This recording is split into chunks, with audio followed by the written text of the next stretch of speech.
Northwest Now is supported, in part, by viewers like you. Thank you. Would you be surprised to hear about an anarchist colony on the Key Peninsula? A group of people that society at large is often viewed as terrorists. Are you surprised their pet political issues are at the forefront today? Especially the people at home. We're dealing with issues that the rest of the nation was going to come and deal with later. Can you imagine a nude bathing scandal bringing it all to an end? It was like a bomb that fractured the community. The story of Home, Washington on this edition of Northwest Now. We're pretty normal, and nobody has done any nude bathing at all, as far as I know.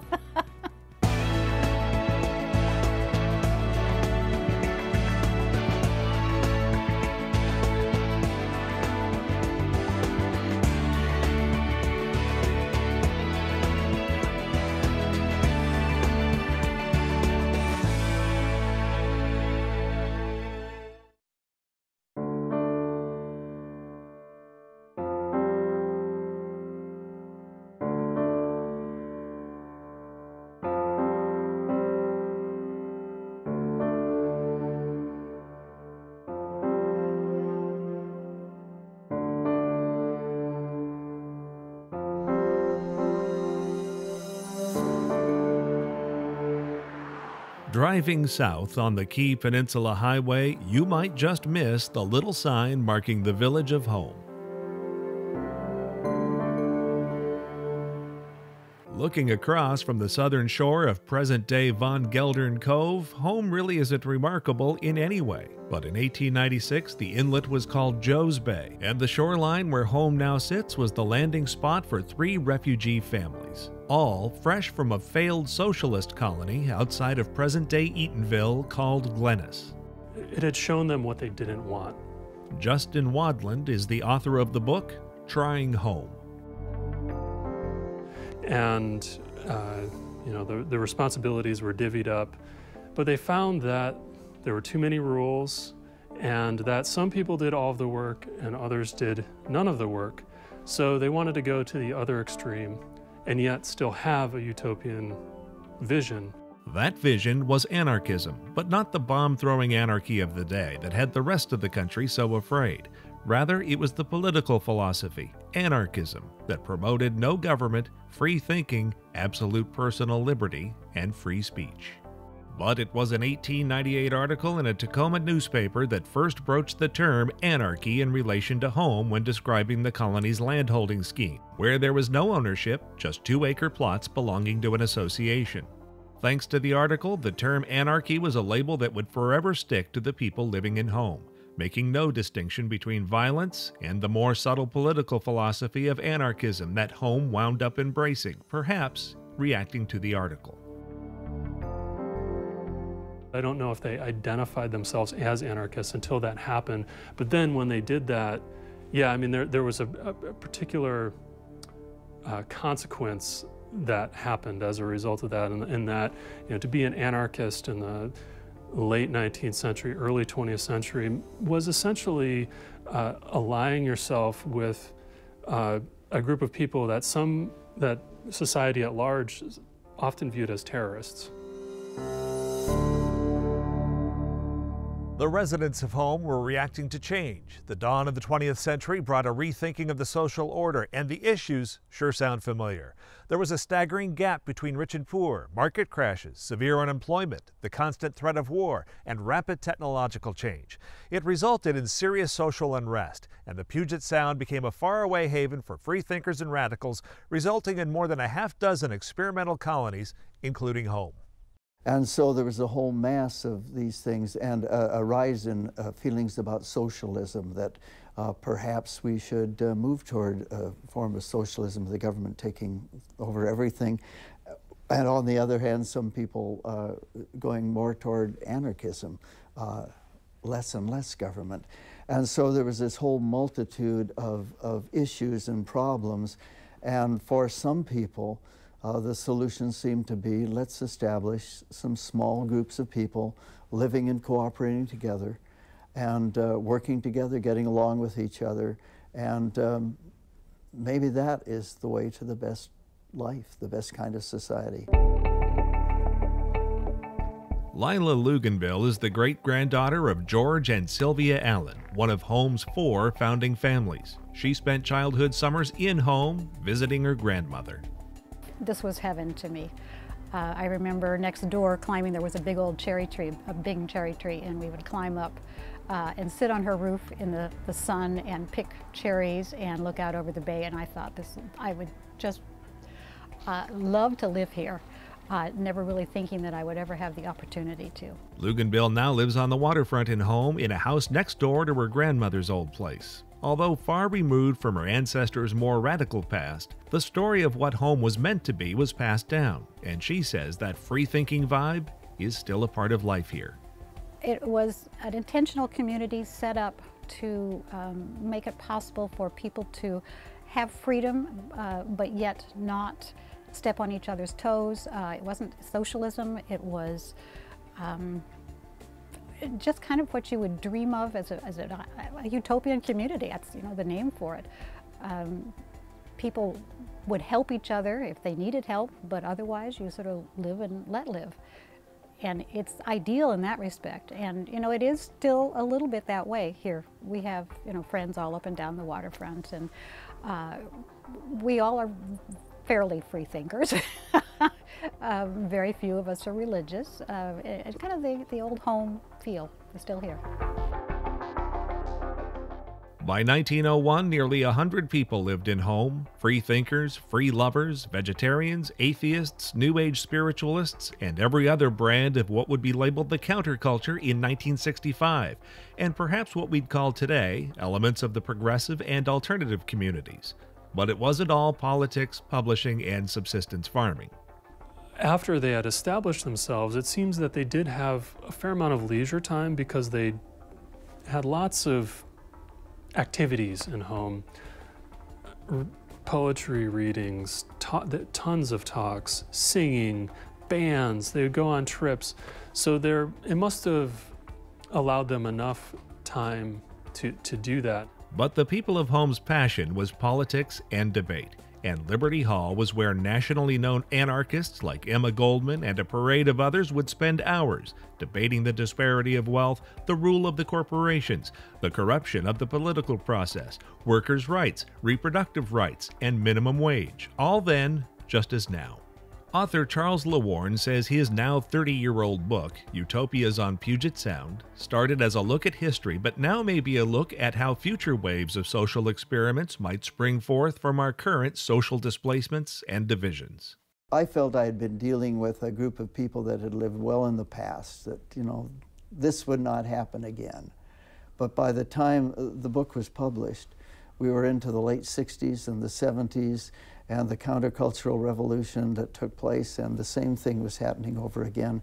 So who's not to say that that could occur? The ideas that they had didn't often originate in Home, but what was unique about Home is that they were willing to take those ideas, these radical ideas, and apply them to themselves and live by them. So, for whatever reason, they were able to identify the ones that were ahead of their time. That forward-thinking mindset perhaps reinforced an attractive idea.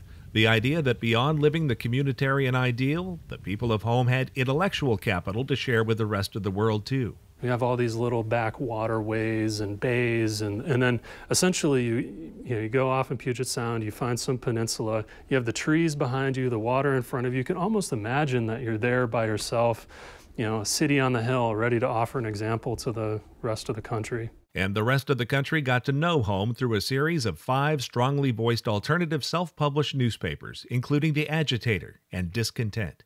It was how just about all of the region's experimental colonies got their propaganda out. And so these newspapers did circulate, and that was a very important use of media. And if you had something published maybe in your newspaper, it might be picked up by a number of the others. And so this was a way of circulation. It wasn't quite as rapid as we are accustomed to, but it did exist. While publishing was arguably Home's most important ideological exercise, the attention would later bring plenty of trouble.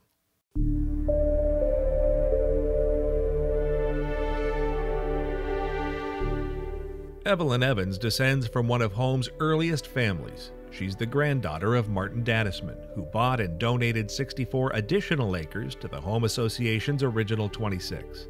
Evans says the story is that her grandfather was rejected back east for his relatively progressive views on race.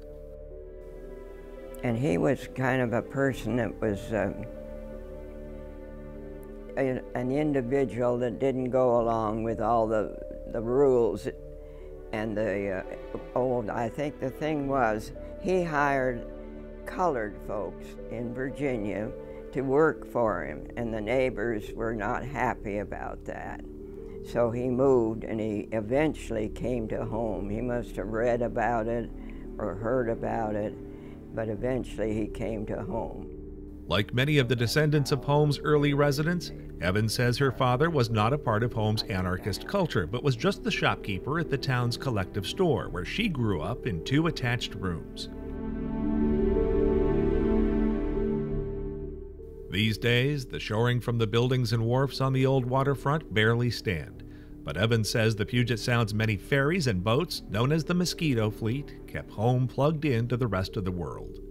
And so we didn't feel like we didn't feel isolated, because the boat came every day, and my mother would go into town and shop and into Tacoma, and I went in for piano lessons. My dad thought I would be a great pianist.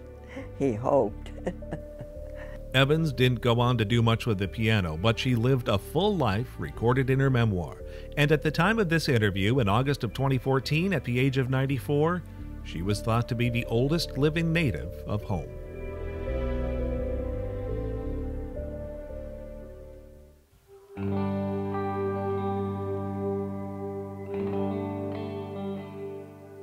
Home sure doesn't look like a 60s-era commune, but the idea of free love was espoused here in the early 1900s. While the Tacoma papers sensationalized free love, the free thinkers in Home were really talking about women's rights, whether marriage worked, and at the least, letting marriage result from mutual affection rather than duty or arrangement.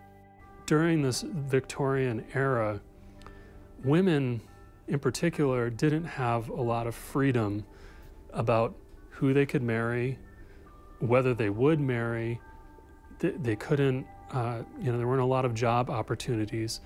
So in that sense, it was really they were putting forth a modern idea of marriage, which was that the marriage should be based on love, freely chosen. But newspaper articles questioning the institution of marriage using the language of free love got Holmes newspaper publishers into a lot of hot water. In 1900, discontent publisher Charles Gauvin violated one of the era's many morality laws and was promptly fined $100 and told to quit printing what was characterized as obscenity. And the free love ideal would soon come back to bite Home again as the linchpin for further prosecutions in the wake of the assassination of President William McKinley in September of 1901. During the heyday of Home, there was the anarchist who killed President McKinley. There had been other assassinations. There had been bomb throwers and buildings destroyed, and there was a real fear of anarchism. And so they were seen as violent people. Now, the folks that came to Home said no.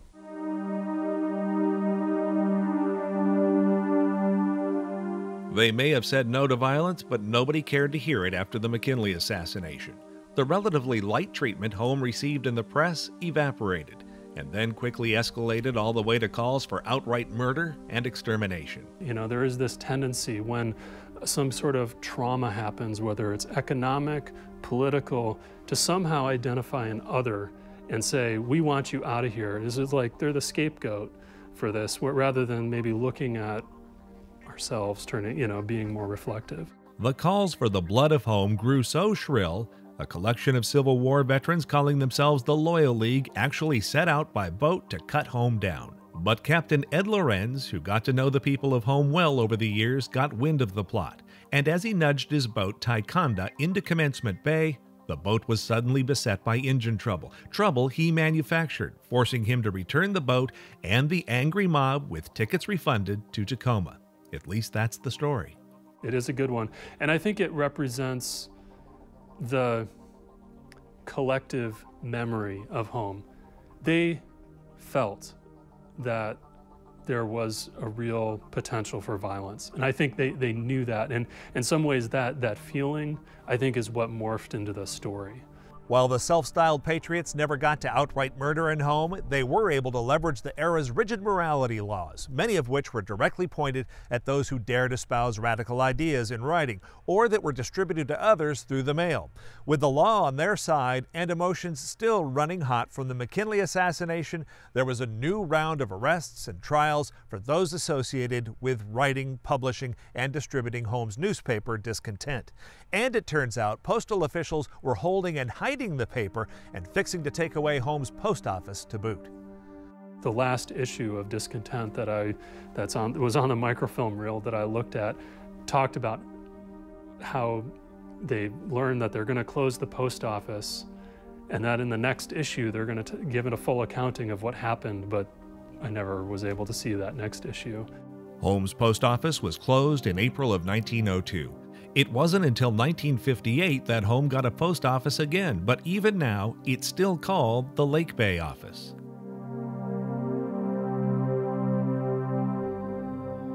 In 1908, for reasons still unknown, the residents of Home changed the landholding scheme.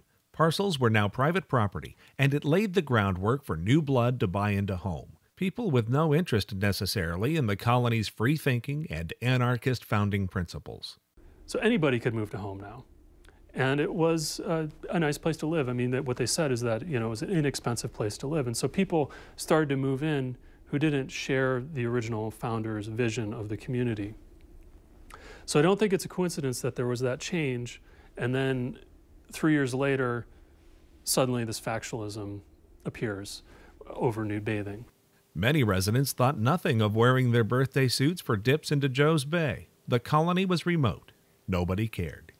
I think they were modest about it. It wasn't that they were all nudists. I mean, that's one of the misconceptions I get sometimes. Oh, those people of Home were nudists. They weren't nudists. They were nude bathers. But some of the new townspeople were in an uproar, complaining to law enforcement as they also deliberately made their way to the shores of Joe's Bay to be offended. It all came to a head when Jay Fox, the publisher of Home's last alternative newspaper, The Agitator, wrote an explosive article called The Nude and the Prudes. It was like a bomb that fractured the community. He and essentially created these factions between the Nudes and the Prudes. The Nudes were not nude bathers. They were the people who were standing up for the principles that Home represented, the freedom, individualism.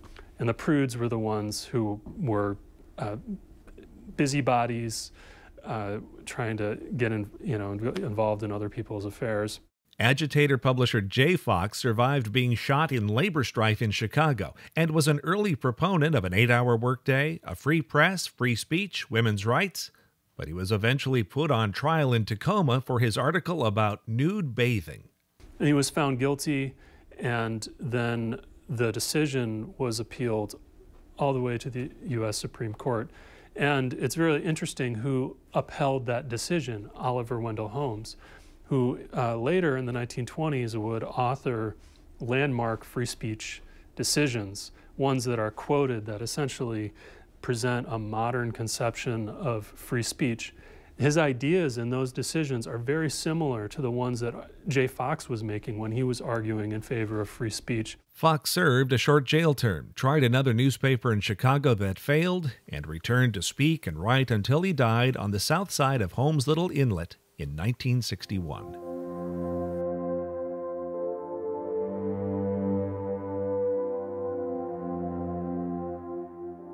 The Key Peninsula Historical Society is where some of the artifacts from Home now reside. Inside, we learn about Home's egg candling industry. Here too, though, the importance of Home's publishing efforts is highlighted, and Jay Fox's The Nude and the Prudes article is what brought national attention to Home. But it was funny because they were known more outside of this area across the United States than they were, by the people in Long Branch or Lake Bay or Vaughan, because of lack of roads, and even though they were close proximity, a mile or two apart from each other. At the time of the Nude and Prudes controversy in Home, the Burns Detective Agency was deep into its ongoing investigation into the 1910 labor-related bombing of the LA Times building. One of the children of Home, Donald Vose, was hired by Burns as a mole into the anarchist movement as part of a nationwide hunt for the bombers and their associates. Most of the children of Home went on to be very successful, but he was one who really rejected his parents' values and essentially used his mother's contacts in the anarchist circles to track down suspects in this bombing. Vose got information that led to the arrests of two of the bombers' associates, but he remains persona non grata in the history of Home for betraying his mother Gertie's relationships with people like Emma Goldman. By 1919, still stinging from the Donald Vose betrayal and the Nude and Prudes debate, the grand experiment at Home unraveled. It was all-out legal war in the courthouses of Pierce County between Home's landowners, founders, business people, and residents. Yeah, it was as if, during the Nude and the Prude episode that they got used to this contentious infighting, and that continued onward into this episode, and they needed to rely on the courts to put an end to it. There was a lot of outside pressure on Home, but it was not the outside pressure ever that broke them up, in my view. It was all internal issues, and that is true of many of these communal groups. Liberty Hall used to stand right up on the hill. It was torched, and the original idea of Home finally died in 1919 when what was left of the association was dissolved by a judge and the attorneys walked away with the colony's last $2,300. In the decades since, there have been stories about the 60s and 70s maybe getting a little wild, but all in all, Home just became another development right here on the shores of Puget Sound. But the colony's biggest impact may lie more in the children, grandchildren, and great-grandchildren of Home. Author Chuck LeWarn says they include people like renowned Tacoma photographer Verna Hafer, Northwest Horticultural Council past president Ernest Falk, and Stanford University organ transplant pioneer Rose Payne. None had direct contact with the original experiment, of course, but perhaps like many of the other teachers and professionals produced by modern-day Home, they benefited from long-standing family traditions of discussion and intellectual curiosity. I think education in the formal sense may have had an effect, but I think the far greater effect was the general atmosphere and being exposed to people always talking about things and arguing about things. A lot of the children talked about the bookshelves and the kinds of things that people were reading. I think it was probably that atmosphere more than the formal training that they had. And to some degree, Home and other utopian experiments informed today's progressive culture in the Pacific Northwest. Not directly, of course, but by being tentpole expressions of the region's progressive intellectual tradition for those who care to seek it out. That history, I mean, the people who are sympathetic to the history of Home, but also the larger sort of radical history of the Pacific Northwest, which includes wobblies, socialists, communists, anarchists, people know of this history. And I think that there were people that came out of these groups that played a role in journalism, a role in politics, that did have an influence in the liberal atmosphere, at least of a few generations ago, and probably lingering today.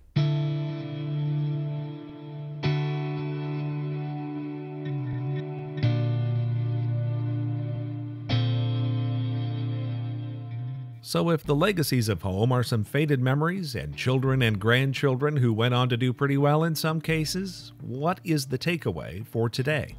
I don't think the relevance is anarchism in the sense that they talked about it or the black-hooded people talk about it today, but I think it was this curiosity and this thought that we need to be examining things and thinking about things and thinking toward the future. I think that would be the major takeaway from Home.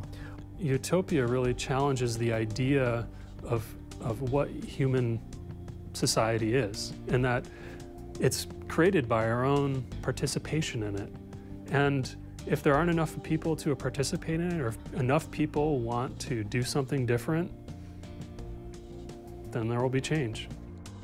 I hope this program got you thinking and talking. To watch this program again or to share it with others, it streams on our website at kbtc.org. That's where you'll also see more information about where to find Justin Wadlin's book, Trying Home, and Chuck LeWarn's book, Utopias on Puget Sound. Thanks for taking a closer look on this edition of Northwest Now. Until next time, from Home, Washington, I'm Tom Layson. Thanks for watching.